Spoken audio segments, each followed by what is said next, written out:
Welcome and thank you. It's a real pleasure to be invited by PCI Pal to run this session, and I hope you find it interesting. We're going to be available at the end of the session, so if you have any questions that come up, or you've got any questions about PayPal, Braintree, whatever it might be, if you just post them into the chat screen, and we'll get to these at the end of the session. So who am I? So I'm Rebecca Fraser. I'm Partner Sales Manager at PayPal, where I've been working for over 7 years now. Prior to PayPal, I was actually working for British Telecom, and I helped launch their own payments product, BT Click and Buy, which was very exciting back in the day, and actually a competitor to PayPal, nearly a good 10 years ago now. I also worked with the BT Agile Media team to launch BT SafePay, which was their own IVR payments platform. So I know a little bit about IVR. So my current role at PayPal is to work with partners such as PCI Pal and to ensure that they have the best PayPal payments experience for their merchants. I love working with both partners and merchants, ultimately to help them achieve their payment goals. And I find this very satisfying. So the goal of today is to look at the trends we've seen during this COVID pandemic and the world of payments, where there are opportunities and what we have done to provide fast and effective response to COVID for our community. So let's talk about COVID.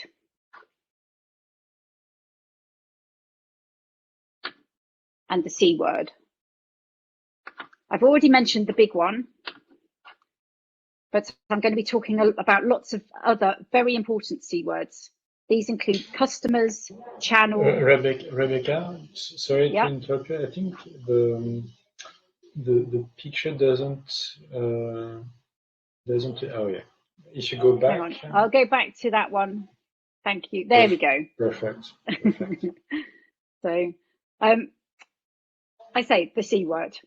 I've already mentioned the big one, COVID, but I'm also going to talk a lot about lots of other very important C words.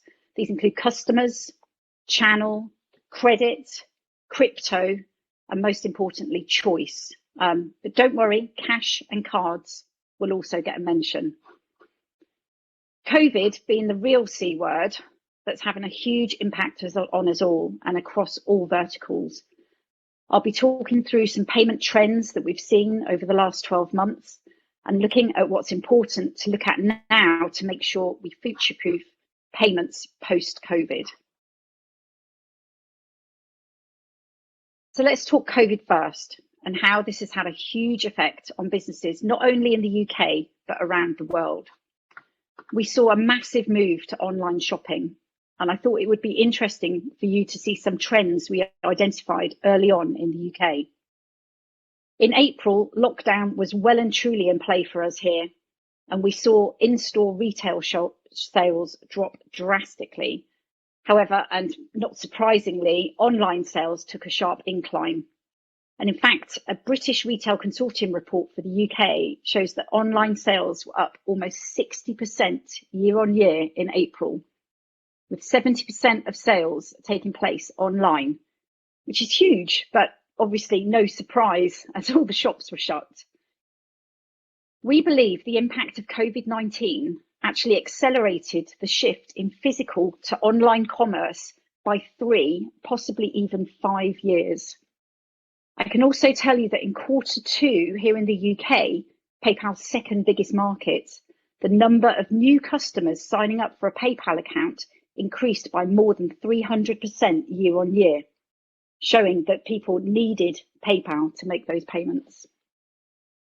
McKinsey also reported that in the first 4 months of the pandemic, digital payments accelerated to what they had forecasted for in 10 years' time. So looking at the verticals in a bit more detail, let's look at who were the winners and losers of lockdown. At PayPal, we actually started to see the impact of COVID-19 in early March, as many countries before us implemented restrictions on international travel. Here's some data from the early months of the first lockdown.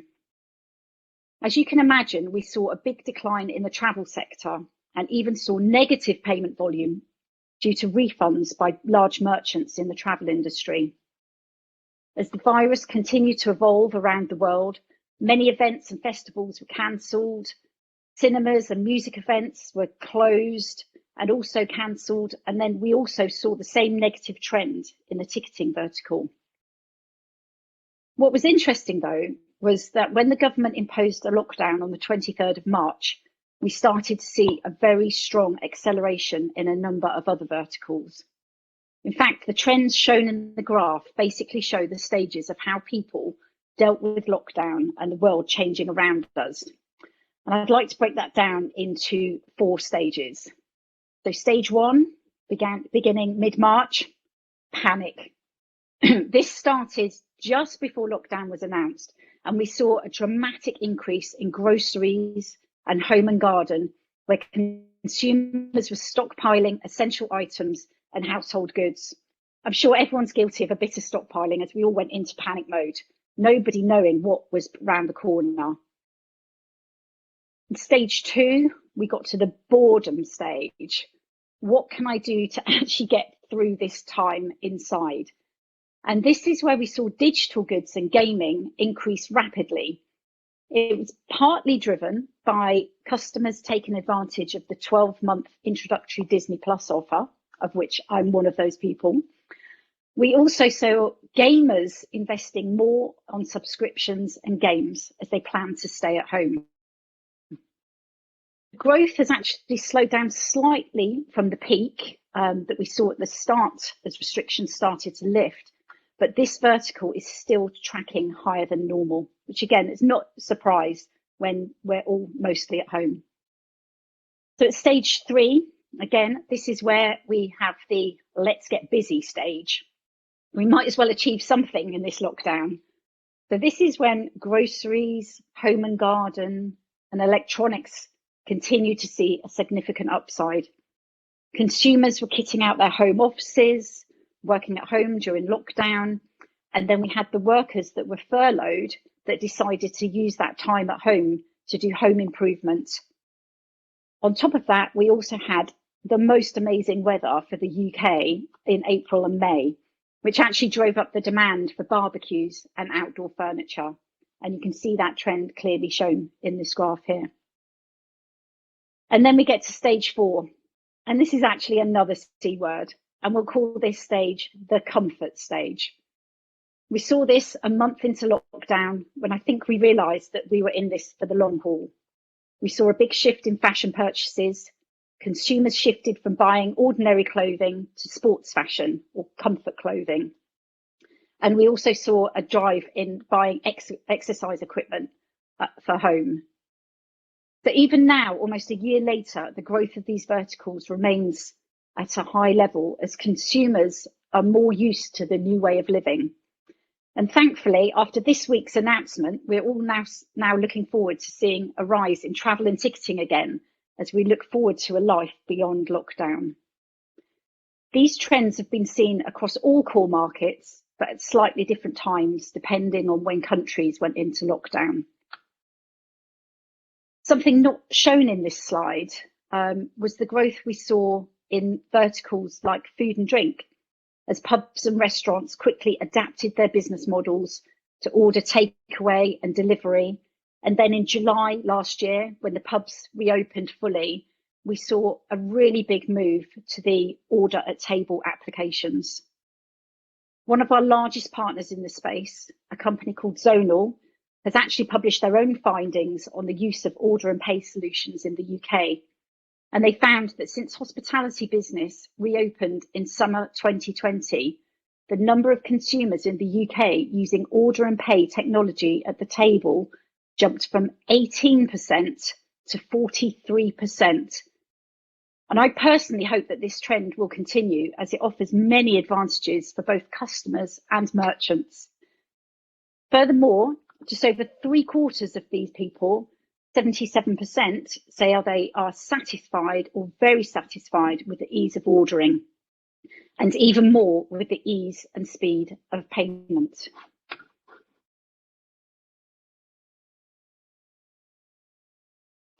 So the more obvious trend is the decline of cash. As you may well know, cash was already on a steep decline, and according to the banking trade body UK Finance, debit card payments overtook cash payments for the first time in the UK in 2017.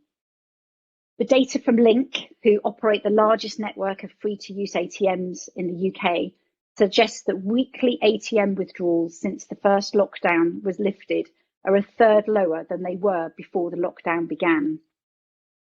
And as Accenture has reported that 17th to 25th of March, cash usage in the UK declined by a massive 50%.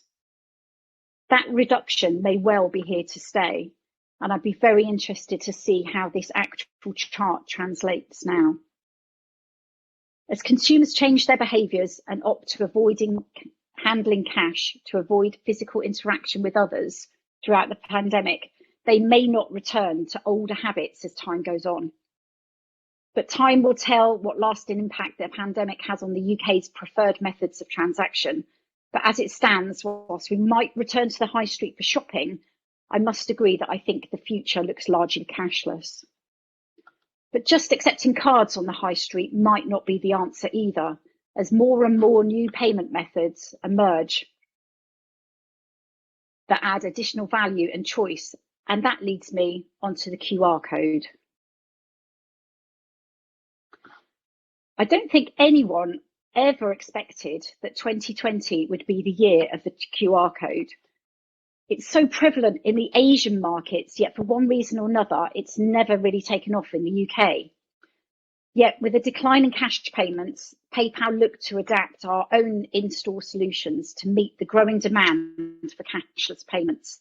And so we fast-tracked the launch of our QRC payment method. This enabled SMBs with no card reader to accept cashless payments. We even waived the transaction fees for 6 months to help them out during the pandemic. All the SMB had to do was to print out a QR code from their PayPal app and allow customers to scan, pay and go, helping our customers and merchants maintain both social distancing guidelines while continuing to buy and sell. We've since rolled out the QR code in the US as an integrated point of sale solution for some of our largest US-based enterprise merchants like CVS, a national pharmacy chain, who are embracing the new payment method in store. And for SMBs, we've recently integrated the QR code as a payment option into the Zettle app, which is our card reader product. I know that people have tried QR codes in the past and they haven't necessarily worked, but technology's come a long way since the original launch. And now with QR scanners built directly into consumers' phones, it's much, much easier. There are no limits on the amount you can pay like you have with card payments. And we only need to look to the Asian markets where Alipay and WeChat are used by 86% of mobile internet users to see that this could easily become a standard way to pay in just a few years.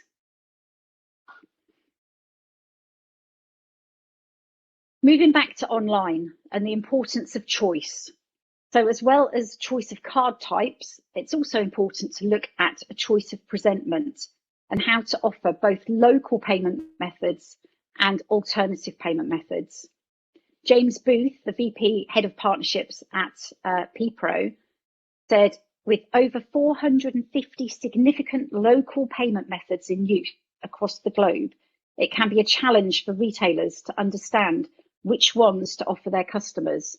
It's crucial to offer the payment methods the customer prefers. It can literally make or break a sale. Some interesting numbers here on the chart from across Europe, where in some countries, the alternative payment method has actually got a 60% market share. And research shows that 74% of customers abandon checkout because there is no choice in payment options. I'd recommend checking out the report, which is available on the PPRO website, for some interesting insights into these alternative payment methods.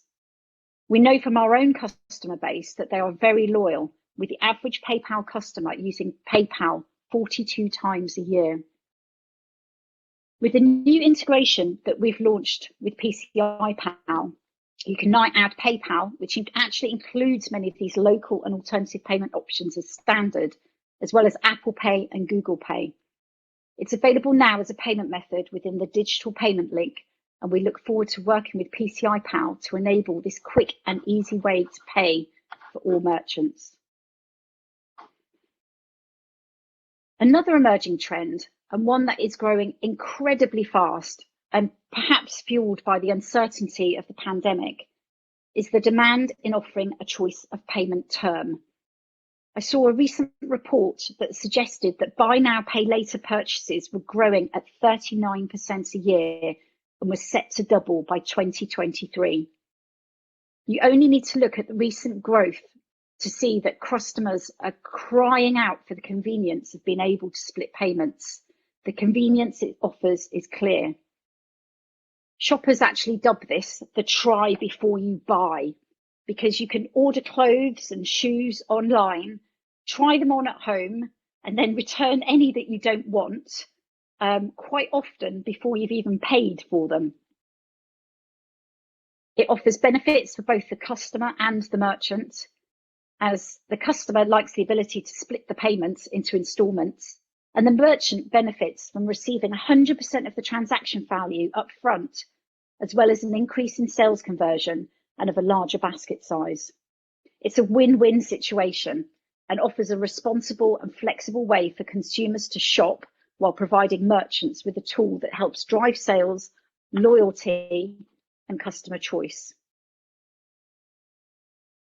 And then finally, just one last C word for you, and that's crypto. There finally seems to be a move to look at cryptocurrency seriously. And many of you may have seen that we recently announced that we will enable crypto within PayPal. It's in early stages, and so far it's only launched in the US, but it will allow a PayPal customer to buy, sell, and hold crypto in a PayPal account. I'm sure there's much more to come in this space, and I think this time next year, we'll be having some more interesting conversations on how this has developed. And I'm looking forward to seeing what opportunities this opens up. So finishing up, and it's all about the C word, and choice being the one that I want you to remember today. The world has changed, and the way we pay has changed along with the habits adopted during this COVID pandemic, but they're likely to stick around for a long time yet. We can't just think about cash and card these days. Think about alternative payment methods, as these might be the preferred payment option for your customers. It will help your customer feel safe, making a payment online, offline, and also over the phone. And finally, check out the new integration we have with PCI Pal. It will offer your customers a choice of payment methods, including PayPal, Apple Pay, and Google Pay. So we're happy to take any questions, and I'd like to introduce you to Guillaume Demier, who's the Director of Partner for Europe, who will be joining me for the Q&A session. If you want to ask your questions in the chat, then we'll try and answer as many as we can. Thank you very much. Let's see if we get any questions here. I don't think so yet. It means, Rebecca, that you've been very clear. But please don't hesitate if you have any questions. And otherwise, you can also reach out to us after the session if you have any questions about the integration with PCI Pal. Like it's really up to you.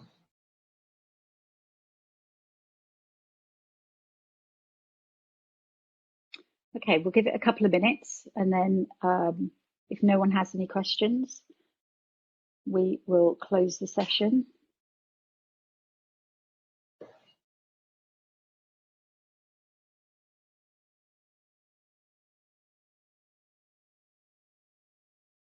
I think you were extremely clear. That's the reason. Okay.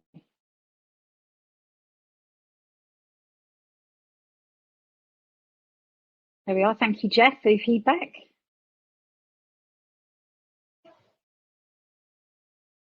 I say the PCI Pal team will know about the new integration. So if anyone is interested, you can contact your PCI Pal account manager.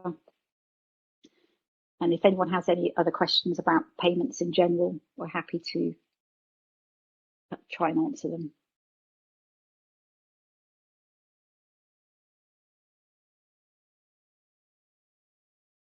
Okay, I think that's given everyone enough chance now. So I'm going to turn off the camera and stop the broadcast. But thank you very much for joining. Really appreciate it.